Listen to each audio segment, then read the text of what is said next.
Hi everyone, welcome back. Today in this video we're reviewing a new AI tool. It's called Gemini AI. Now this tool generated a video from text just by past your prompts, and this is all the video generated with this AI tool. It's like a professional video. Now let's get started. Go here and here you paste your prompts you want to generate, or let's just click we need prompts idea.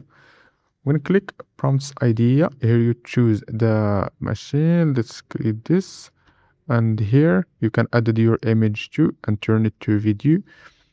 Here you choose the size to seconds, 60 seconds, generate emotion, and let's click generates. Now AI generates me the video from just passing the prompts. Now the video is finished, and this is the video generated from prompts, but it's bad actually. It's not a video professional. I don't recommend you to use this AI tool. That's it in this video, and I will see you the next one.